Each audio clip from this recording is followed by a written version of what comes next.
반갑습니다. 10월 26일 월요일 큐티 스케치 시간입니다. 오늘 본문은 예레미야 51장 25절부터 40절까지의 말씀입니다. 오늘 본문은 이렇게 시작합니다.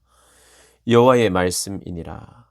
온 세계를 멸하는 멸망의 사나 보라. 난 내 원수라.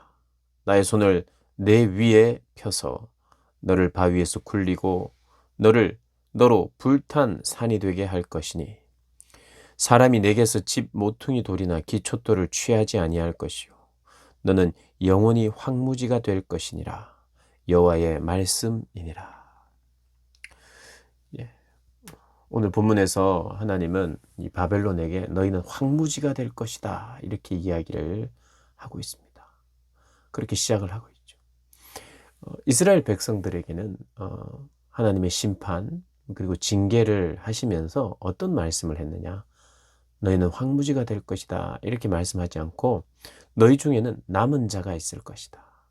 내 백성으로 내가 선택하여 그들에게 새 마음을 새 영을 부어주어서 마음에 하나님의 말씀이 새겨지고 그래서 너희들이 할 수 없는 그것을 내가 할 수 있도록 하겠다 이런 약속을 하셨어요.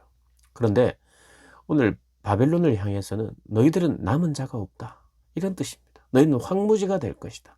아무런 기초가 없다는 거예요. 기초돌도 없고 주춧돌도 없고 모퉁이돌도 없고 다시 세워질 가능성이 없다는 그런 말씀을 하시는 거예요. 여호와의 말씀이다. 어제도 말씀드렸지만 여호와의 말씀은요, 그 안에 지혜도 있고 능력도 있어요. 그분은 계획하시고 말씀하십니다. 말씀하시고 계획대로 되는 말씀을 하시는 거예요. 그래서 여호와의 말씀이니라 25절에 시작하고요. 26절 마지막에 또 여호와의 말씀이니라 이렇게 이야기합니다. 말씀이라는 거예요. 이 말씀은 반드시 이루어진다는 거예요. 그리고 나에게는 지혜와 능력이 다 있다 말씀하시는 거예요.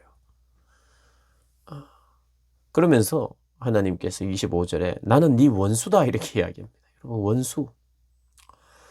이런 보통 우리가 원수라고 하는 것은 실제적으로 그 사람을 가해하고 그 피해자가 가해한 사람이 누군지 알 때, 그리고 가해를 했는데 모르게 하다가 아주 심하게 하다가 모르게 심하게 해오다가 결국 알고 보니까 그 사람이 뒤통수를 쳤어요. 가해한 거예요, 가해. 그럼 원수가 됩니다. 근데 하나님과 우리 사이는 어떻게 원수가 되느냐? 우리가 하나님 삿대질 했습니까? 하나님을 속였습니까? 하나님 뒤통수를 쳤습니까? 어디 가서 하나님 욕합니까? 뭐 예배할 때는 막 예배를 하다가 뒤에 가서는 막 하나님 욕하고 이럽니까? 아니잖아요. 여러분, 어떤 가해를 하나님께 했습니까? 하나님과 우리가 원수되었다는 것은 그런 걸 말하는 게 아니죠. 우리가 하나님의 말씀에 순종하지 않으면 그게 하나님과 우리 사이가 멀어지는 겁니다. 죄를 사랑하고 죄를 좋아하고 죄를 향해 가다가는 결국에는 하나님을 적대하고 대적하게 되어 있어요. 하나님을 뭐 그런 면에서는 우리가 대적한 게 맞습니다. 하나님을 가해한 게 맞아요. 왜요? 그의 아들 예수 그리스도가 오시자 그의 아들 죽였잖아요. 많은 선지자들을 보냈지만 그를 조롱하고 죽였죠. 때렸죠. 예레미야서에 이 예레미야의 말도 듣지 않잖아요. 나는 하지 않았습니다. 그런데 나도 그렇게 하게 되어 있는 사람이에요. 결국에는 가해를 하는 게 맞아요. 결국에는 원수예요. 하나님의 아들이고 하나님이신 그분을 십자가에 못 박아 죽였으니. 왜 원수가 되느냐? 사랑하겠다고 오셨고 용서하겠다고 오셨고 구원하겠다고 오셨는데 그분을 그 사랑의 손길에 그 손을 내미실 때 그 손을 잡아 낚아채서 십자가에 못 박아버렸죠. 그런 면에서 우리가 가해한 건 맞습니다. 그런데 내가 지금 생각할 때 내가 하나님 그렇게 가해한 게 아닌 것 같은데, 아닌 것 같지만 하나님 말씀에 불순종하기 시작한 그것이, 그리고 내 안에 죄가 있는 한, 죄를 붙잡고 있는 한 하나님과는 원수될 수밖에 없어요. 하나님 피해 다닙니다, 여러분. 우리는 하나님을 피해요. 가인이 범죄했을 때요, 가인이 자기 동생 아벨을 죽였을 때 하나님께서 찾아오시자 아벨이 어디 있느냐 하나님께서 물으시니까 가인이 내가 동생을 지키는 사람입니까? 하나님한테 거의 반항하듯이 이야기를 합니다. 하나님 앞에 하나님을 적대하는 거예요. 죄가 그런 겁니다. 이 바벨론 역시도 그들의 교만과 그들의 죄악이 하나님과 원수가 되게 했습니다. 우리도 마찬가지입니다. 하나님과 우리 사이가 원수가 되는 것이라고 말해요. 그것은 죄 때문입니다. 바벨론도 교만한 죄 때문에. 그래서 이 죄는 또 어떤 특성이 있느냐면, 죄는 잠깐은 즐겁습니다. 그리고 죄를 짓기 전에 상상할 때도 즐겁습니다. 바벨론이 누렸던 게 그런 거예요. 상상할 때 즐거웠고, 그리고 마치 자기의 힘과 능력으로 온 세계를 다 정복하는 것 같아서 잠시 즐거웠으나, 잔치도 하고 화려하게 왕궁은, 느부갓네살 왕도 화려한 입성, 왕됨, 네, 그 장수고 장군인데 느부갓네살이 괴롭습니다. 그의 통치 2년째 다니엘서를 보면 그 꿈 때문에 사람이 미치는 거예요. 정말 막 미칠 정도로 힘드는 거예요. 지도자가 된다고 해서, 왕이 된다고 해서 고민이 다 사라지고 모든 것이 오케이가 아니라, 어떤 면에서 모든 그런 고민을 잊고 싶어서 술을 많이 마시고 음주, 가무에 젖어드는 게 왕이 아닌가 싶어요. 죄는요, 교만은요, 잠시 즐겁지만 여러 가지 시기, 질투, 미움이 자리하는 것이 교만이기 때문에 이 마음 속은 난장판이 되는 거예요. 정말 괴로움의 연속의 시간이 되는 겁니다. 그래서 죄를 붙들고 있는 동안은요, 잠시 즐거울 수 있으나, 잠시 쾌락이 있을 수 있으나 결국에는 떳떳하지 못하고 늘 감추어야 돼요. 자기 자신을 감추는 경향이 있어요. 비밀이 많아집니다. 바벨론 역시, 그리고 왕 역시 그랬어요. 그래서 여러분 기억해야 됩니다. 하나님 없는 인생은 복잡하고 미움으로 가득 차고 감사가 적어지고 교만해지고 남을 파괴하고 마음이 참 평안이 없고 어지럽습니다. 죄가 함께 있기 때문에 그래요.